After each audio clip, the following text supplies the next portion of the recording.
Hello everyone, Shrimati Anvita Rigveda Suryavanshi ಭಾಗ 18. ಅನ್ವಿತಾಳ ಮುಂಭಾಗದಲ್ಲಿ ಋಗ್ವೇದನ personal laptop ತಂದಿಡಲಾಗುತ್ತೆ. ತಕ್ಷಣವೇ ಅವಳ ಬೆರಳುಗಳು ಕೀಬೋರ್ಡ್ ಮೇಲೆ ಅತ್ಯಂತ ವೇಗವಾಗಿ ಹಾರಾಡಲು ಪ್ರಾರಂಭಿಸುತ್ತವೆ. ಅವಳ ಆ ಟೈಪಿಂಗ್ ಸ್ಪೀಡು, ಡೇಟಾ ಕ್ಯಾಂಪಲ್ ಮಾಡುವಂತಹ ಅದ್ಭುತ ವೇಗವನ್ನು ನೋಡಿ ಸಭೆಯ ಕೋಣೆಯಲ್ಲಿದ್ದ ಪ್ರತಿಯೊಬ್ಬ ಉದ್ಯೋಗಿ ಕೂಡ ಸಂಪೂರ್ಣವಾಗಿ ಆಘಾತಕ್ಕೆ ಒಳಗಾಗ್ತಾರೆ. ಆದರೆ ಅವಳನ್ನು ಒಬ್ಬ ಪ್ರೊಫೆಷನಲ್ ಬಿಸ್ನೆಸ್ ವುಮನ್ ತರಹ ತುಂಬ ವೃತ್ತಿಪರವಾಗಿ ನೋಡ್ತಿದ್ದಂತಹ ಋಗ್ವೇದನ ಹೃದಯದಲ್ಲಿ ಮಾತ್ರ ಅವಳ ಬಗ್ಗೆ ಅಪಾರವಾದ ಹೆಮ್ಮೆ ತುಂಬಿ ತುಳುಕ್ತಾ ಇತ್ತು. ಇವಳು ನನ್ನ ಹೆಂಡತಿ ಅಂತ ಒಳಗೆಲ್ಲೋ ಅವನಿಗೆ ಸಖತ್ತು ಖುಷಿ ಆಗ್ತಿತ್ತು. ಒಂದು ವೇಳೆ ಈಗ ಆ ಮೀಟಿಂಗ್ ರೂಮ್ನಲ್ಲಿ ಬೇರೆ ಯಾರೂ ಇಲ್ಲ ಅಂದಿದ್ರೆ ಖಂಡಿತ ಅವನು ಓಡ್ ಹೋಗಿ ಅವಳನ್ನು ಬಿಗಿಯಾಗಿ ಗಟ್ಟಿಯಾಗಿ ಅಪ್ಕೊಂಡು ತನ್ನ ಮನಸ್ಸಿಗೆ ಮುದ ಆಗುವಷ್ಟು ಮುತ್ತಿಕ್ತಿದ್ನೇನೋ ಅಷ್ಟು ಹೆಮ್ಮೆ ಪಡ್ತಿದ್ದ. ಇತ್ತ ಪ್ರಿಯ ತೀವ್ರವಾದ ಕೋಪದಿಂದ ಶ್ರುತಿಯನ್ನು ಕಣ್ಣಲ್ಲೇ ಕೊಲ್ಲುವಂತೆ ನೋಡ್ತಾ ಇದ್ಲು. ಇಷ್ಟು ದಿನ ಅನ್ವಿತಾ ತುಂಬ ಸೌಮ್ಯವಾಗಿ ಶಾಂತವಾಗಿದ್ದು ತನ್ನ ಹಾಗೂ ಶ್ರುತಿಯ ಆರ್ಡರ್ಗಳ ಮೇಲೆ ಮಾತ್ರ ಅವಲಂಬಿತಳಾಗಿದ್ಲು. ಆದರೆ ಈಗ ತನ್ನ ಕಣ್ಣೆದುರೇ ನಡೆಯುತ್ತಿರುವಂತಹ ಈ ಸೀನ್ ನೋಡಿ ಪ್ರಿಯಾಳ ಮೈಯಲ್ಲಿದ್ದ ರಕ್ತವೆಲ್ಲ ಕ್ರೋಧದಿಂದ ಕುದಿತಾ ಇತ್ತು. ಸರ್, ಕೆಲಸ ಮುಗ್ದಿದೆ, ಸರಿಯಾಗಿ 10 ನಿಮಿಷದಲ್ಲಿ. ಅನ್ವಿತಾ ಹೆಮ್ಮೆಯಿಂದ ಲ್ಯಾಪ್ಟಾಪನ್ನು ಮುಂದಕ್ಕೆ ತಂದ್ಲು. ಅದನ್ನು ನೋಡಿ ಶ್ರುತಿ ಭಯದಿಂದ ತನ್ನ ಗಂಟಲನ್ನು ಜೋರಾಗಿ ನುಂಗ್ಕೊಂಡ್ಳು. ಉಸಿರು ಬಿಗಿ ಹಿಡಿದಿದ್ಲು. ಆದರೆ ಪ್ರಿಯಾ ಮಾತ್ರ ಸುಮ್ಮನಿರಲಿಲ್ಲ. ವೇದ್, ಶ್ರೀಮತಿ ಅನ್ವಿತಾ ಅವರೇ ಈ ಇಡೀ ಫೈಲನ್ನು ಸ್ವತಃ ಕಷ್ಟಪಟ್ಟು ರೆಡಿ ಮಾಡಿದ್ದಾರೆ ಅಂತ ನನಗನ್ಸುತ್ತೆ. ಹಾಗಾಗಿ ಅವರೇ ಈ ಬಗ್ಗೆ ಇಡೀ ಬೋರ್ಡ್ನ ಪ್ರಸ್ತುತಿಯನ್ನು ಅಂದರೆ ಪ್ರೆಸೆಂಟೇಷನ್ನು ಸಹ ನೀಡಬೇಕು ಅಂತ ಕೂಗಕವಾಡಿದ್ಲು. ಒಟ್ಟಿನಲ್ಲಿ ಅನ್ವಿತಾಳನ್ನು ಎಲ್ಲರ ಮುಂದೆ ಏನಾದರೂ ಮಾಡಿ ಅವಳನ್ನು ಅವಮಾನಿಸಬೇಕು, ಸಿಕ್ಕಿಸಬೇಕು, ಯಾವುದೇ ಸಣ್ಣ ಅವಕಾಶವನ್ನು ಪ್ರಿಯ ಬಿಡ್ತಾ ಇರಲಿಲ್ಲ. ಶ್ರೀಮತಿ ಅನ್ವಿತಾ ಪ್ರೆಸೆಂಟೇಷನ್ ನೀಡೋಕ್ಕೆ ಸಿದ್ಧರೇ ಇದ್ದೀರಾ? ಋಗ್ವೇದ ಗಂಭೀರವಾಗಿ ಕೇಳ್ತಾನೆ. ಖಂಡಿತ ಸರ್, ನೀಡ್ತೀನಿ. ಅನ್ವಿತಾ ಆತ್ಮವಿಶ್ವಾಸದಿಂದ ಎದ್ದು ನಿಂತು ತನ್ನ ಲ್ಯಾಪ್ಟಾಪನ್ನು ದೊಡ್ಡ ಪ್ರೊಜೆಕ್ಟರ್ಗೆ ಸಂಪರ್ಕಿಸ್ತಾಳೆ. ಅವಳ ಪ್ರಸ್ತುತಿ ಕೌಶಲ್ಯ ಅಂದರೆ ಪ್ರೆಸೆಂಟೇಷನ್ ಸ್ಕಿಲ್ಸ್ನ ಮತ್ತು ಕಂಪನಿಯ ಬಿಸ್ನೆಸ್ ಮಾಡೆಲನ್ನು ವಿವರಿಸ್ತಾ ರೀತಿ ಅತ್ಯಂತ ಅದ್ಭುತವಾಗಿ ಕಾರ್ಪೊರೇಟ್ ವೃತ್ತಿಪರತೆಯಿಂದ ಕೂಡಿತ್ತು. ಅಲ್ಲಿದ್ದ ಇಡೀ ಅಧಿಕಾರಿಗಳ ಬಳಗವೇ ಅವಳ ಒಂದು ಟ್ಯಾಲೆಂಟನ್ನು ನೋಡಿ ಆಶ್ಚರ್ಯ ಮತ್ತು ಭಯ ಮಿಶ್ರಿತ ಕಣ್ಣುಗಳಿಂದ ನೋಡ್ತಾ ಇದ್ದಾರೆ. ಸ್ವತಃ ಋಗ್ವೇದ ಕೂಡ ಒಂದು ಕ್ಷಣ ಪೂರ್ತಿಯಾಗಿ ಆಘಾತಕ್ಕೆ ಒಳಗಾಗ್ತಾನೆ. ಅವನಿಗೆ ತಿಳಿದಿರುವಂತಹ ಮಾಹಿತಿ ಪ್ರಕಾರ ಕೇವಲ ಕೆಲವು ತಿಂಗಳ ಹಿಂದಷ್ಟೇ ತನ್ನ MBBA ಮುಗಿಸಿ ಬಂದಿದ್ದಾಳೆ. ಹಾಗಾದರೆ ಅವಳು ಆಫೀಸ್ ಕೆಲಸದಲ್ಲಿ ಇಷ್ಟೊಂದು ಪರಿಪೂರ್ಣವಾಗಿ ಅಂತಹ ಉನ್ನತ ಕೌಶಲ್ಯಗಳನ್ನು ಕಂಪನಿಯಲ್ಲಿ ಕಲಿಯಲು ತನಗೆ ಕನಿಷ್ಠ 1 ರಿಂದ 2 ವರ್ಷಗಳಾದರೂ ಖಂಡಿತ ಬೇಕಾಗುತ್ತೆ. ಆದರೆ ಇವಳು ಹುಟ್ಟು ಜಾಣೆಯಾಗಿದ್ಲು ಅಂತ ವೇದ್ ಬೆರಗಾಗ್ತಾನೆ. ಅವಳ ಪ್ರಸ್ತುತಿ ಮುಗಿದ ತಕ್ಷಣ ಸಭೆಯಲ್ಲಿದ್ದ ಪ್ರತಿಯೊಬ್ಬ ಅಧಿಕಾರಿ ಹಾಗೂ ಉದ್ಯೋಗಿಯು ಎದ್ದು ನಿಂತು ಜೋರಾಗಿ ಚಪ್ಪಾಳೆ ತಡ್ತಾರೆ. ರೂಮ್ನಲ್ಲಿದ್ದ ಯಾರೂ ತಮ್ಮ ಕಡೆ ಗಮನ ಹರಿಸಿರುವುದನ್ನು ಸೂಕ್ಷ್ಮವಾಗಿ ಗಮನಿಸಿದ ಋಗ್ವೇದ ಯಾರಿಗೂ ತಿಳಿಯದಂತೆ ಅನ್ವಿತಾಳನ್ನು ನೋಡಿ ಪ್ರೀತಿಯಿಂದ ಸಣ್ಣದಾಗಿ ಮುಗುಳ್ನಗ್ತಾನೆ. ಅವನ ಆ ಪ್ರೋತ್ಸಾಹದ ನಗು ಕಂಡ ತಕ್ಷಣ ಅನ್ವಿತಾಳ ಮುಖದಲ್ಲೂ ಇಡೀ ಜಗತ್ತನ್ನೇ ಗೆದ್ದಂತಹ ಒಂದು ದೊಡ್ಡ ಕ್ಯೂಟ್ ನಗು ಕಾಣಿಸ್ಕೊಳ್ಳುತ್ತೆ. ಶ್ರೀಮತಿ ಅನ್ವಿತಾ ಅವರು ತಮ್ಮ ಕೆಲಸವನ್ನು ಅತ್ಯಂತ ಜವಾಬ್ದಾರಿಯಿಂದ ತುಂಬ ಚೆನ್ನಾಗಿ ಮಾಡಿದ್ದಾರೆ ಅಂತ ನನಗನ್ಸುತ್ತೆ. Good job. ಈಗ IT ಟೀಮ್ ತಕ್ಷಣ CCTV ದೃಶ್ಯಗಳನ್ನು ದೊಡ್ಡ ಸ್ಕ್ರೀನ್ ಮೇಲೆ ಪ್ಲೇ ಮಾಡಿ ತೋರಿಸಿ. ಋಗ್ವೇದನ ಗಡಸು ಧ್ವನಿ ಸಭೆಯನ್ನು ನಡುಗಿಸ್ಬಿಡುತ್ತೆ. ಶ್ರುತಿ ಈಗ ಪೂರ್ತಿಯಾಗಿ ಸಿಕ್ಕಿಬಿಡುವಂತಹ ಭಯದಿಂದ ಪ್ರಿಯಾಳ ಮುಖವನ್ನು ಚಿಂತೆಯಿಂದ ನೋಡ್ತಾ ಇದ್ಲು. ಆದರೆ ಪ್ರಿಯಾ ಕೂಡ ಅಸಹಾಯಕತೆಯಿಂದ ಇಲ್ಲ ಎಂಬಂತೆ ತಲೆ ಅಲ್ಲಾಡಿಸಿದ್ಲು. ಏಕೆಂದರೆ ಕಂಪನಿಯ ಅಧಿಕೃತ ತಪಾಸಣೆ ಮತ್ತು ಆಡಿಟ್ ಕೆಲಸದ ಮುಂದೆ ತಾನು ಮ್ಯಾನೇಜರ್ ಆದರೂ ಅಸಡ್ಡೆಯಿಂದ ಮಧ್ಯಪ್ರವೇಶಿಸಿ ಏನನ್ನೂ ಮಾಡೋಕ್ಕೂ ಸಾಧ್ಯವಿಲ್ವಲ್ಲ ಅನ್ನೋದು ಅವಳಿಗೆ ತುಂಬ ಚೆನ್ನಾಗಿ ತಿಳಿದಿತ್ತು. ದೊಡ್ಡ ಸ್ಕ್ರೀನ್ ಮೇಲೆ ಶ್ರುತಿಯ ಪರ್ಸ್ನಲ್ ಕ್ಯಾಬಿನಿಂದ ರೆಕಾರ್ಡ್ ಆಗಿದ್ದಂತಹ CCTV ದೃಶ್ಯಗಳು ಒಂದೊಂದಾಗೆ ಪ್ಲೇ ಆಗ್ತಿದ್ದಂಗೆ ಋಗ್ವೇದನ ಮುಖದ ಮೇಲಿದ್ದಂತಹ ಕೋಪದ ರೇಖೆಗಳು ತೀವ್ರವಾಗುತ್ತಾ ಹೋದ್ವು. ಆ ಫೂಟೇಜ್ನಲ್ಲಿ ಶ್ರುತಿ ಅನ್ವಿತಾಳನ್ನು ವಿನಾಕಾರಣ ಹಲವು ಬಾರಿ ಕೂಗಾಡಿ ಸತಾಯಿಸ್ತಾ ಇರೋವಂಥದ್ದು ಸ್ಪಷ್ಟವಾಗಿ ಕಂಡು ಬರುತ್ತೆ. ಆದರೆ ಅದರಲ್ಲಿ ರೆಕಾರ್ಡ್ ಮಾತ್ರ ಇರಲ್ಲ. ಹಾಗಾಗಿ ಅವಳು ಏನು ಬೈದಿದ್ದಾಳೆ, ಏನು ಹೇಳಿದಾಳೆ ಅನ್ನೋದು ಗೊತ್ತಾಗದಿಂದ ಶ್ರುತಿ ಇನ್ನು ಸ್ವಲ್ಪ ಬದುಕುಳಿದಿದ್ಲು.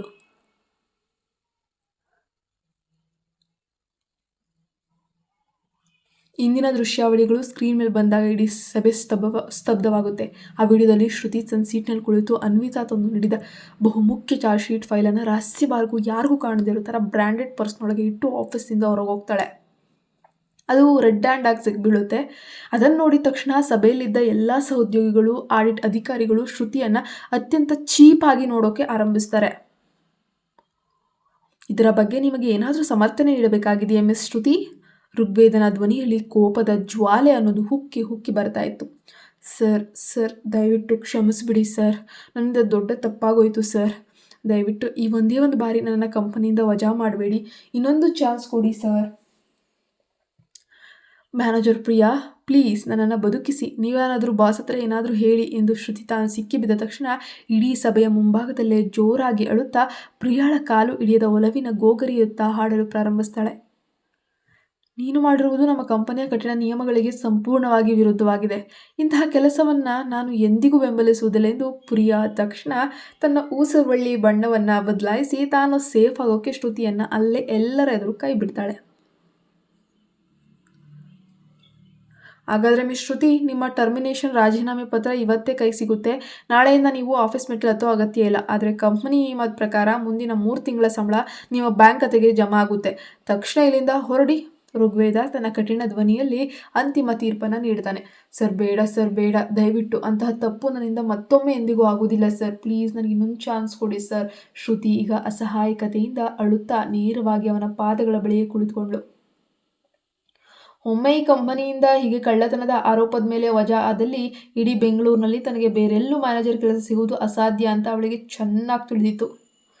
ಆದರೆ ಋಗ್ವೇದನ ಕಠಿಣ ನಿರ್ಧಾರ ಎಂದಿಗೂ ಬದಲಾಗಲಿಲ್ಲ. ಅವನು ಅಲ್ಲಿ ನಿಂತಿದ್ದ ಸೆಕ್ಯೂರಿಟಿ ಗಾರ್ಡ್ಗೆ ಕಣ್ಣಲ್ಲೇ ಸಿಗ್ನಲ್ ಮಾಡ್ದ. ಅವರು ತಕ್ಷಣ ಬಂದು ಅಳುತ್ತಿದ್ದ ಶ್ರುತಿಯ ಕೈಯನ್ನು ಹಿಡಿದು ಸಭೆಯ ಕೊಠಡಿಯಿಂದ ಹೊರಗೆ ಕರೆದೊಯ್ತಾರೆ.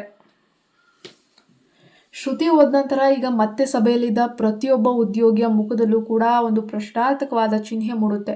ಈ ಇಲಾಖೆಯ ಹೊಸ ಮ್ಯಾನೇಜರ್ ಯಾರಾಗಬಹುದು ಅಂತ. ಅಂದಹಾಗೆ ಇಷ್ಟು ದಿನ ಶ್ರುತಿಯ ಸಹಾಯಕನಾಗಿ ಅಸಿಸ್ಟೆಂಟ್ ಕೆಲಸ ಮಾಡ್ತಾ ಇರುವಂಥ ಸಾಗರ್ ತಾನೇ ಮ್ಯಾನೇಜರ್ ಆಗ್ತೀನಿ ಅನ್ನೋ ಭಾರಿ ಆಸೆಯಲ್ಲಿದ್ದ ಪಾಪ. ಅವನ ಎದೆಗಾರಿಕೆಯೂ ದೊಡ್ಡದಾಗಿತ್ತು. ಆದರೆ ಋಗ್ವೇದ ಅಲ್ಲಿದ್ದ ಎಲ್ಲರ ನಿರೀಕ್ಷೆಯನ್ನು ಉಲ್ಟ ಮಾಡಿ ಆ ಭರ್ಜರಿ ಅನೌನ್ಸ್ಮೆಂಟ್ ಮಾಡ್ತಾನೆ. ಇನ್ನು ಮುಂದೆ ಈ ಹಣಕಾಸು ವಿಭಾಗದ ಫೈನಾನ್ಸ್ ಡಿಪಾರ್ಟ್ಮೆಂಟ್ನ ಹೊಸ ಮುಖ್ಯ ವ್ಯವಸ್ಥಾಪಕಿಯಾಗಿ ಶ್ರೀಮತಿ ಅನ್ವಿತಾ. ಋಗ್ವೇದ ತನ್ನ ಬ್ಲೇಸರನ್ನು ಅತ್ಯಂತ ಗತ್ತಿನಿಂದ ಅಚ್ಚುಕಟ್ಟಾಗಿ ಸರಿಪಡಿಸ್ಕೊಳ್ತಾ ಕುರ್ಚಿಯಿಂದ ಎದ್ದು ನಿಲ್ತಾನೆ. ಅವನ ಆ ಭರ್ಜರಿ ತೀರ್ಪಿಗೆ ಸ್ವತಃ ಅನ್ವಿತಾ ಸೇರಿದಂತೆ ಅಲ್ಲಿರುವಂತಹ ಇಡೀ ಸ್ಟಾಪ್ ಪೂರ್ತಿಯಾಗಿ ಆಘಾತಕ್ಕೊಳಗಾಗ್ತಾರೆ. ಇತ್ತ ಪ್ರಿಯಾಗಂತೂ ತನ್ನ ಕಣ್ಣು ಕಿವಿಗಳನ್ನು ನಂಬೋಕೆ ಸಾಧ್ಯನೇ ಇಲ್ಲ. ಆಫೀಸಿಗೆ ಬಂದು ಕೇವಲ 1 ತಿಂಗಳಾಗಿರುವಂಥ ಆರ್ಡಿನರಿ ಹುಡುಗಿ ಅನ್ವಿತಾಳಿಗೆ ಋಗ್ವೇದ ಇಷ್ಟು ದೊಡ್ಡ ಹೈ ಪ್ರೊಫೈಲ್ ಮ್ಯಾನೇಜರ್ ಪೋಸ್ಟ್ ನೀಡ್ತಾನೆ ಅಂತ ಅವಳು ಕನಸಿನಲ್ಲೂ ಊಹಿಸಿರಲಿಲ್ಲ. ಈ ನಿನ್ನ ನಿರ್ಧಾರದ ಬಗ್ಗೆ ನಿಮ್ಮಲ್ಲಿ ಯಾರಿಗಾದರೂ ಯಾವುದೇ ರೀತಿಯ ಸಮಸ್ಯೆಗಳಿಲ್ಲ ಅಂತ ನಾನು ಭಾವಿಸ್ತೀನಿ. ವೇದ್ ತನ್ನ ತೀಕ್ಷ್ಣ ನೋಟದಲ್ಲಿ ಸಭೆಯಲ್ಲಿದ್ದಂತಹ ಪ್ರತಿಯೊಬ್ಬರಿಗೂ ಕೂಡ ದಿಟ್ಟಿಸಿ ನೋಡ್ತಾ ಹೇಳ್ತಿದ್ದಾನೆ. ಬಾಸ್ ಗತ್ತಿಗೆ ಯಾರು ಎದುರು ಮಾತಾಡದೆ ಸೌಮ್ಯವಾಗಿ ತಲೆ ಅಳ್ಳಾಡಿಸ್ತಾರೆ. ಅವರಿಗೆ ಬೇರೆ ಆಪ್ಷನ್ನೇ ಇಲ್ಲ. ನಿಜ ಹೇಳಬೇಕಾದ್ರೆ ಆರಂಭದಲ್ಲಿ ಅನ್ವಿತಾ ಬಂದು ಕೇವಲ 1 ತಿಂಗಳಾಗಿದೆ, ಅವಳಿಗೆ ತಕ್ಷಣ ಮ್ಯಾನೇಜರ್ ಪಟ್ಟಣ ಅಂತ ಕೆಲವರಿಗೆ ಅನಿಸಿದ್ರು ಕೂಡ ಈಗ ತಾನೇ ಅವಳು ಕೇವಲ 10 ನಿಮಿಷದಲ್ಲಿ ಇಡೀ ಚಾರ್ಜ್ ಶೀಟನ್ನು ರೆಡಿ ಮಾಡಿಕೊಟ್ಟ ಆ ಕ್ಲಾಸ್ ಪ್ರೆಸೆಂಟೇಷನ್ ಇರ್ಬೋದು, ಅವಳ ಅದ್ಭುತ ಕೆಲಸದ ನಿರ್ಧಾರದ ಮೇಲೆ ಆಕೆ ಆ ಮ್ಯಾನೇಜರ್ ಕುರ್ಚಿಗೆ 100ಕ್ಕೆ 100 ಅರ್ಹಳು ಅಂತ ಇಡೀ ಆಫೀಸ್ಗೆ ಕೂಡ ಮನವರಿಕೆಯಾಗಿತ್ತು. ಆದರೆ ಸಾಗರ್ ಮತ್ತು ಪ್ರಿಯಾ ಮಾತ್ರ ಅನ್ವಿತಾಳನ್ನು ತೀವ್ರವಾದ ಕೋಪ ಹಾಗೂ ಅಸೂಯೆಯ ಕಣ್ಣುಗಳಿಂದ ನೋಡ್ತಾ ಇದ್ದಾರೆ. ತಮ್ಮ ಇಷ್ಟದ ಕುರ್ಚಿಯಲ್ಲಿ ಅನ್ವಿತಾ ಬಂದು ಕೂತಿರುವುದು ಅವರಿಗೆ ಬಹುಶಃ ಸ್ವಲ್ಪನೂ ಜೀರ್ಣಿಸ್ಕೊಳ್ಳೋಕೆ ಆಗ್ತಾನೆ ಇಲ್ಲ. ತುಂಬ ಹೊಟ್ಟೆ ಉರಿತಾ ಇದೆ. ಸಭೆ ಮುಗಿಸಿ ಋಗ್ವೇದ ಕೊಠಡಿಯಿಂದ ಹೊರಗೆ ಹಾಕ್ತಾನೆ. ಅವನು ಹೊರಗೆ ಹೋಗುವಾಗ ಆಫೀಸಿನ ಉಳಿದವರು ಯಾರೂ ಕೂಡ ಗಮನಿಸ್ತಾ ಇಲ್ಲ ಅನ್ನೋದನ್ನು ಖಾತ್ರಿಪಡಿಸ್ಕೊಂಡು ಸದ್ದಿಲ್ದಂಗೆ ಅನ್ವಿತಾಳ ಹತ್ರ ಬಂದು ಅವಳ ಕುತ್ತಿಗೆಯಲ್ಲಿದ್ದಂತಹ ನೆಕ್ಟೈಯನ್ನು ಪ್ರೀತಿಯಿಂದ ಮೆಲ್ಲನೆ ಸರಿಪಡಿಸ್ಕೊಳ್ತಾನೆ. ಆದರೆ ದುರಾದೃಷ್ಟವಶಾತ್ ಅವಳ ಹಿಂದೆಯೇ ಬರ್ತಿದ್ದಂತಹ ಪ್ರಿಯಾ ಆ ಸೀಕ್ರೆಟ್ ಮೂಮೆಂಟನ್ನು ಕರೆಕ್ಟಾಗಿ ಕಣ್ಣಾರೆ ನೋಡಿಬಿಟ್ಲು ಅಷ್ಟೇ. ಅದನ್ನು ನೋಡಿದ ತಕ್ಷಣ ಪ್ರಿಯಾಳ ಹೃದಯದಲ್ಲಿದ್ದಂತಹ ಅಸೂಯೆಯ ಬೆಂಕಿ ತನ್ನ ಇಡೀ ಮಿತಿಯನ್ನು ಮೀರಿ ಜ್ವಾಲೆಯಂತೆ ಹುರಿಯೋಕೆ ಶುರು ಮಾಡುತ್ತೆ. ಅನ್ವಿತಾ ಕೂಡ ಎಲ್ಲರ ಎದುರು ಸಡನ್ ಆಗಿ ಆದ ಅವನ ಆ ರಹಸ್ಯ ಸ್ಪರ್ಶವನ್ನು ಅನುಭವಿಸಿ ಒಳಗೊಳಗೆ ಪೂರ್ತಿಯಾಗಿ ನಡುಗು ಹೋಗ್ತಾಳೆ. ಆದರೆ ವೇದ್ ಯಾಕೆ ಅವಳ ನೆಕ್ ಟೈಯನ್ನು ಹಾಗೆ ಮುಸುಕಿನ ತರಹ ಎಳೆದು ಸರಿಪಡಿಸ್ತಾ ಅನ್ನೋದು ಅವಳಿಗೆ ತಕ್ಷಣ ಅರ್ಥ ಆಗಲಿಲ್ಲ.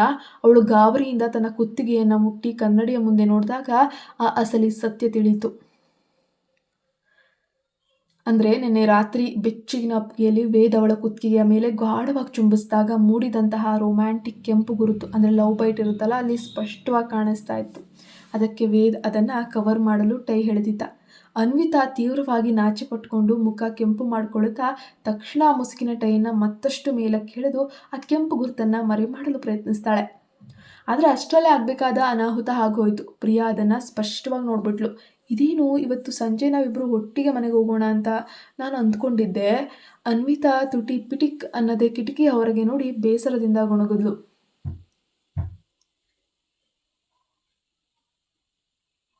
ಡ್ರೈವರ್ ಹೇಳಿರುವಂಥ ಮಾತು ಕೇಳಿ ಅವಳ ಮೂಡ್ ಆಫ್ ಆಗುತ್ತೆ. ವೇದ್ ತನ್ನ ಮೀಟಿಂಗ್ ಮುಗಿಸಿ ಬೇಗನೆ ಮನೆಗೆ ಹೋಗಿದ್ದಾನೆ ಅಂತ ತಿಳಿದು ತನ್ನಿಬ್ಬರ ನಡುವಿನ ಕ್ಯೂಟ್ ರೈಡ್ ಮಿಸ್ ಆಯ್ತಲ್ವಾ ಅಂತ ಮನಸ್ಸು ಕೊಂಚ ಮಂಕಾಗುತ್ತೆ.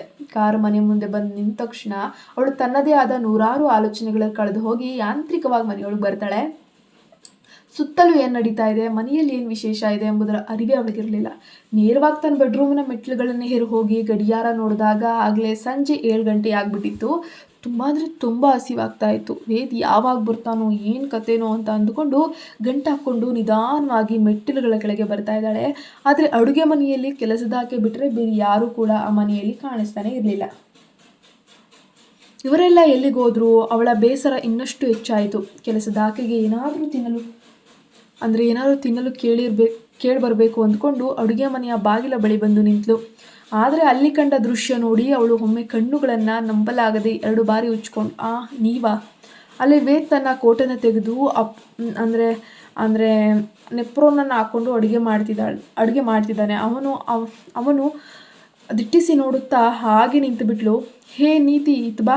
ವೇದ ಅವಳನ್ನು ನೋಡಿ ಮುಗುಳ್ನಗುತ್ತಾ ಅವಳ ಕೈ ಹಿಡಿದು ಪ್ರೀತಿಯಿಂದ ಅವಳ ಕರೀತಾನೆ. ಅನ್ವಿತಾನನ್ನು ನೀತಿ ಅಂತ ಕರೆಯೋದು ಅವನ ಪೆಟ್ ನೇಮು. ರೀ, ನೀವು ಕೆಲಸದಾಕೆ ಎಲ್ಲಿದ್ದಾರೆ? ಅವರನ್ನ ಯಾಕೆ ಕಳಿಸಿದ್ರಿ? ನೀವೇನು ಮಾಡ್ತಾ ಇದ್ದೀರಿ? ಅನ್ವಿತಾ ಗೊಂದಲದಿಂದ ಪಕ್ಕದಲ್ಲಿ ಬಂದು ಕೇಳ್ತಾಳೆ. ಅವ್ರಿಗೆ ಇವತ್ತು ರಜಾ ಕೊಟ್ಟೆ, ಅವರು ಸ್ವತಂತ್ರರು. ವೇದ್ ಕ್ಯಾಶುಯಲ್ ಆಗಿ ಹೇಳ್ತಾನೆ. ಯಾಕೆ ಕಳಿಸಿದ್ರಿ? ಅನ್ವಿತಾ ಅವಳೇನೋ ಪ್ರಶ್ನೆ ಕೇಳಲು ಹೋದ್ಲು.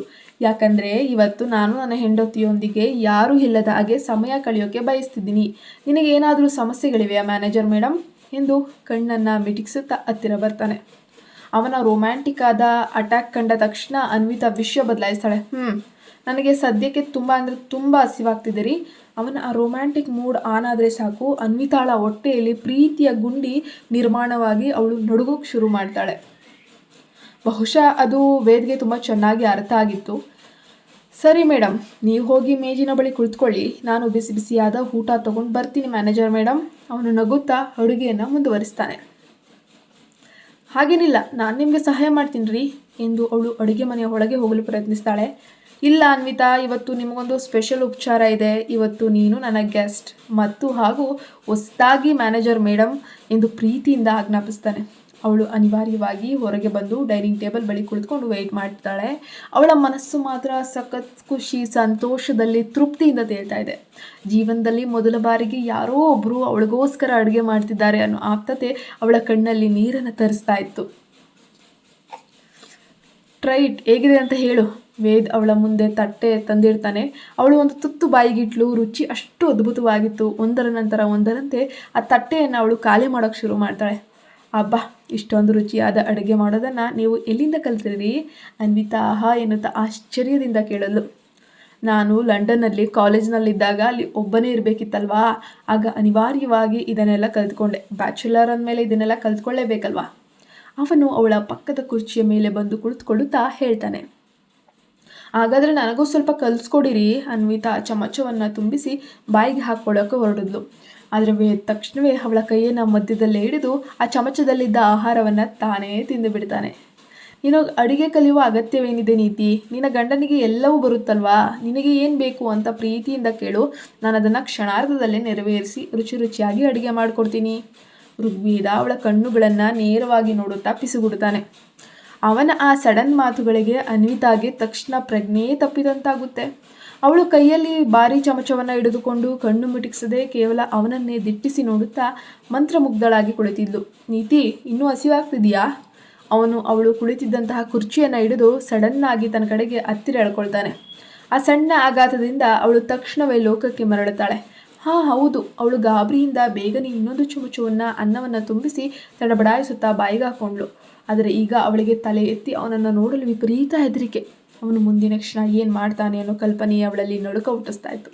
ಆದರೆ ವೇದ್ ಮಾತ್ರ ಅತ್ಯಂತ ಸಂತೋಷದಿಂದ ಅವಳನ್ನೇ ನೋಡುತ್ತಾ ನಗುತ್ತಾ ಊಟ ಮಾಡ್ತಾ ಇದ್ದಾನೆ. ಅನ್ವಿತಾ ತನ್ನ ಇಡೀ ಊಟ ಮುಗಿಯೋವರೆಗೂ ಕೂಡ ತಗ್ಗಿಸಿದ ತಲೆಯನ್ನು ಮತ್ತೆ ಮೇಲಕ್ಕೆ ಎತ್ತಲೇ ಇಲ್ಲ. ಅವರಿಬ್ಬರ ಊಟ ಮುಗಿದ ನಂತರ ರೀ ನೀವೇನು ಮಾಡಬೇಕಾಗಿಲ್ಲ, ಪಾತ್ರೆಗಳನ್ನು ನಾನು ತೊಳಿತೀನಿ ಅಂತ ಅವಳು ಪ್ಲೇಟ್ಗಳನ್ನು ಎತ್ಕೊಂಡು ಸಿಕ್ನತಾ ಹೋದಾಗ ವೇದ್ ಅವಳನ್ನು ಪ್ರೀತಿಯಿಂದ ಮೆಲ್ಲನೆ ಪಕ್ಕಕ್ಕೆ ತಳ್ಳಿಬಿಡ್ತಾನೆ. ಹೇ, ಯಾಕೆ? ನೀವೇ ಅಡುಗೆ ಮಾಡಿದ್ದೀರಿ ಅಂದಮೇಲೆ ಪಾತ್ರೆ ತೊಳೆಯುವ ಕೆಲಸವನ್ನು ಖಂಡಿತ ನಾನು ಮಾಡಬೇಕಲ್ವಾ? ನಾನು ಅದನ್ನು ಮಾಡ್ತೀನಿ ರೀ. ಅನ್ವಿತಾ ಆಟ ಹಿಡಿದ್ಲು. ನಿಜವಾಗಿಯೂ ನೀನು ಅದನ್ನು ಮಾಡಬಲ್ಲಿ ಅನಿತೆ? ಋಗ್ವೇದ ಕಣ್ಣು ಕಿರಿದುಗೊಳಿಸಿ ಮತ್ತೆ ಪ್ರಶ್ನೆಯನ್ನು ಕೇಳೋಕೆ ಶುರು ಮಾಡ್ದ. ಖಂಡಿತ, ನಾನು ಪಾತ್ರೆ ತೊಳಿತೀನಿ. ಅನ್ವಿತಾ ಸಣ್ಣದಾಗಿ ನಗುತ್ತಾ ತಲೆಯಾಡಿಸಿ ಬೇಸಿನಲ್ಲಿದ್ದ ನಲ್ಲಿಯನ್ನು ಆನ್ ಮಾಡ್ತಾಳೆ. ನೀರು ಸರಸರನೆ ಬರಲು ಆರಂಭಿಸುತ್ತೆ. ಆದರೆ ಅವಳ ಮುಖದಲ್ಲಿದ್ದ ಆ ನಗು ಹೆಚ್ಚು ಹೊತ್ತು ಹಾಗೆ ಉಳಿಲಿಲ್ಲ. ಯಾಕಂದರೆ ಮುಂದಿನ ಕ್ಷಣವೇ ವೇದ್ನ ಬಲಿಷ್ಠ ಕೈಗಳು ಹಿಂದಿನಿಂದ ಬಂದು ಅವಳ ತೆಳ್ಳನೆಯ ಹೊಟ್ಟೆ ಸುತ್ತಲೂ ಅತ್ಯಂತ ಬಿಗಿಯಾಗಿ ಸುತ್ತಕೊಂಡವು. ಅವನ ಆ ತಕ್ಷಣದ ಬಿಸಿ ಅಪ್ಪುಗೆಗೆ ಅನ್ವಿತಾಳ ಕೈಯಲ್ಲಿದ್ದ ಸ್ಟೀಲ್ ಪಾತ್ರೆ ತಟ್ಟನೆ ನಡುಗಲು ಪ್ರಾರಂಭಿಸಿತು. ಈಗ ಏನಾಯ್ತು ಮುದ್ದಮ್ಮ? ಅವಳು ಮತ್ತಷ್ಟು ಹತ್ತಿರ ಬಂದು ಕುತ್ತಿಗೆಯ ಮೇಲಿದ್ದ ಕೂದಲನ್ನ ಪ್ರೀತಿಯಿಂದ ಒಂದು ಬದಿಗೆ ಸರಿಸ್ತಾನೆ. ಅವಳ ಮೃದುವಾದ ಭುಜದ ಮೇಲೆ ತನ್ನ ಗಲ್ಲವನ್ನು ಇಟ್ಟು ನಿಂತ್ಕೊಳ್ತಾನೆ. ನಾನು ಪಾತ್ರೆ ತೊಳಿತಿದ್ದೀನಿ ರೀ, ಬಿಡಿ. ಅನ್ವಿತಾ ತನ್ನ ಉಸಿರನ್ನು ನಿಯಂತ್ರಿಸಲು ಒದ್ದಾಡ್ತಾ ಹೇಳ್ತಾಳೆ. ನುಣ್ಣಗೆ ಪಾತ್ರೆಗಳು ನೀನು ಆಮೇಲೆ ತೊಳೆಯಬಹುದು ನೀತಿ. ಸತ್ಯಕ್ಕೆ ನಾನು ನನ್ನ ಗಂಡನ ಕೆಲಸವನ್ನು ಮಾಡ್ತಿದ್ದೀನಿ ಅಷ್ಟೇ ಎಂದು ಹೇಳುತ್ತಾ ಅವನು ತನ್ನ ಬೆರಳುಗಳನ್ನು ಅವಳ ಕುತ್ತಿಗೆ ಸೂಕ್ಷ್ಮ ಜಾಗದ ಮೇಲೆ ಮೆಲ್ಲನೆ ಓಡಾಡಿಸೋಕೆ ಪ್ರಾರಂಭಿಸ್ತಾನೆ. ಅವನ ಬೆರಳುಗಳ ಸ್ಪರ್ಶಕ್ಕೆ ಅನ್ವಿತಾಳ ಉಸಿರಾಟದ ವೇಗ ವಿಪರೀತವಾಗಿ ಹೆಚ್ಚಾಯಿತು. ಅವಳ ಎದೆಬರದಿಂದ ಏರಿ ಇಳಿತಾ ಇರೋವಂಥದ್ದು ಅವಳ ಬೆನ್ನಿಗೆ ಅಂದ್ಕೊಂಡಿದ್ದಂಥ ವೇವ್ ಸ್ಪಷ್ಟವಾಗಿ ಅನುಭವಿಸ್ತಾ ಇದ್ದ. ಬೇಗ ರೂಮಿಗೆ ಬಾ ನೀತಿ, ನಾನು ನಿನಗಾಗಿ ಕಾಯ್ತಿರ್ತೀನಿ. ಅವನು ಮುಗುಳ್ನಗುತ್ತಾ ಅವಳ ನಯವಾದ ಕೆನ್ನಿಗೆ ಮತ್ತೊಮ್ಮೆ ಮುತ್ತಿಕ್ಕಿ ಅವಳನ್ನು ಬಿಟ್ಟು ನಿಧಾನವಾಗಿ ಮೇಲಿಗೆ ಮಲಗುವ ಕೋಣೆಯೊಳಗೆ ಹೆಜ್ಜೆ ಹಾಕಿ ಶುರು ಮಾಡ್ತಾನೆ. ವೇದ ಅಲ್ಲಿಂದ ಹೋಗ್ತಾ ಇದ್ದಂಗೆ ಅನ್ವಿತಾ ನಿಂತಲ್ಲೇ ತಣ್ಣಗಾಗಿ ತಡೆ ಹಿಡಿದಿದ್ದಂಥ ಉಸಿರನ್ನು ಅತ್ಯಂತ ಭಾರವಾಗಿ ಹೊರ ಹಾಕ್ತಾಳೆ. ಇವತ್ತಿನ ರಾತ್ರಿ ಇವರಿಬ್ಬರ ನಡುವೆ ಇನ್ಯಾವ ಪ್ರೇಮ ಪುರಾಣ ಬರೆಯಲ್ಪಡುತ್ತೆ? ಅಬ್ಬಾ, ಈ ಮನುಷ್ಯ ಯಾವಾಗ ಏನು ಮಾಡ್ತಾರೆ, ಹೇಗಿರ್ತಾರೆ ಅಂತ ದೇವ್ರಿಗೂ ಗೊತ್ತಿಲ್ಲ ಅನಿಸುತ್ತೆ. ನಾನಂತೂ ಊಹಿಸೋಕೆ ಸಾಧ್ಯವಿಲ್ಲ. ಅನ್ವಿತಾ ಅಡುಗೆ ಮನೆಯನ್ನೆಲ್ಲ ನೀಟಾಗಿ ಕ್ಲೀನ್ ಮಾಡಿ ಮುಗಿಸಿ ತಲೆ ಅಳ್ಳಾಡಿಸ್ತಾಳೆ. ಇಡೀ ಕಿಚನ್ ತುಂಬ ಇನ್ನೂ ವೇದ್ ಕೊಟ್ಟಂತಹ ರೊಮ್ಯಾಂಟಿಕ್ ಮಬ್ಬಿನ ವಾತಾವರಣವೇ ತುಂಬಿಕೊಂಡಿದೆ ಪರ್ಫ್ಯೂಮ್ ಥರ. ಅವಳಿಗೆ ಭಾಸ ಆಗ್ತಾಯಿತ್ತು. ಆದರೆ ಈಗ ಇಲ್ಲಿಂದ ಮೇಲಿರೋ ಮಲಗುವ ಕೋಣೆಗೆ ಹೋಗೋದು ಅವಳಿಗೆ ಸಾಕ್ಷಾತ್ ಸಿಂಹದ ಗುಹೆಯೊಳಗೆ ಕಾಲಿಟ್ಟಷ್ಟೇ ಭಯ ಹುಟ್ಟಿಸುವಂತಿತ್ತು. ಪ್ಲೀಸ್ ದೇವ್ರೆ, ಪ್ಲೀಸ್ ಇವತ್ತೊಂದು ರಾತ್ರಿ ನಾನು ಹೋಗಿ ನೆಮ್ಮದಿಯಾಗಿ ಮಲಗುವಂತೆ ಮಾಡು ಎಂದು ಮನಸ್ಸಿನಲ್ಲೇ ದೇವರನ್ನು ಭಕ್ತಿಯಿಂದ ಪ್ರಾರ್ಥಿಸುತ್ತಾ ಬೆಡ್ರೂಮ್ ಬಾಗಿಲನ್ನು ತೆರೆದ್ಲು. ಆದರೆ ಒಳಗೆ ಹೋಗಬೇಕಾ ಬೇಡವಾ, ಅಥವಾ ತಾನು ಒಳಗೋದ ತಕ್ಷಣ ಋಗ್ವೇದನೆ ತನ್ನನ್ನು ಒಳಗೆ ಎಳೆದುಕೊಂಡು ಬಿಡ್ತಾನಾ ಅಂತ ಯೋಚಿಸ್ತಾ ಅವಳು ಬಾಗಿಲಲ್ಲೇ ಜಿಗುಟು ಹಿಡಿದು ನಿಂತು ಬಿಡ್ತಾಳೆ. ಅಷ್ಟರಲ್ಲೇ ಸದ್ದಿಲ್ಲದೆ ಬಂದಂತಹ ವೇದ್ ತಕ್ಷಣವೇ ಬಾಗಿಲನ್ನು ದಪ್ಪಂತ ಮುಚ್ಚಿ ಅವಳನ್ನು ಲಾಕ್ ಮಾಡ್ತಾನೆ.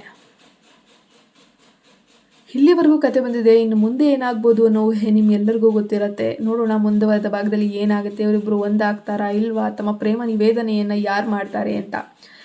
ನಮ್ಮ ಚಾನಲ್ಗೆ ನೀವಿನ್ನೂ ಸಬ್ಸ್ಕ್ರೈಬ್ ಆಗಿಲ್ಲ ಅಂದರೆ ಕೂಡಲೇ ಸಬ್ಸ್ಕ್ರೈಬ್ ಆಗಿ ಪಕ್ಕದಲ್ಲಿ ಕಾಣೋ ಬೆಲ್ಲೈಕನ್ನ ಪ್ರೆಸ್ ಮಾಡಿ ನೋಟಿಫಿಕೇಷನ್ನ ಆನ್ ಮಾಡಿ ಇಟ್ಕೊಳ್ಳೋದು ಬರಿಬೇಡಿ ಪ್ಲೀಸ್. ಹಾಗೆ ಹೊಸ ಕತೆ ಬರ್ತಾ ಇದೆ, ಅದಕ್ಕೂ ಸಪೋರ್ಟ್ ಮಾಡಿ. ಅದರ ಜೊತೆಗೆ ಈ ಕಥೆನೂ ಕೂಡ ಮುಂದುವರಿಸ್ಕೊಳ್ತಾ ಹೋಗ್ತೀನಿ. ಪ್ಲೀಸ್ ನಮ್ಮ ಚಾನಲ್ಗೆ ಸಬ್ಸ್ಕ್ರೈಬ್ ಆಗಿ.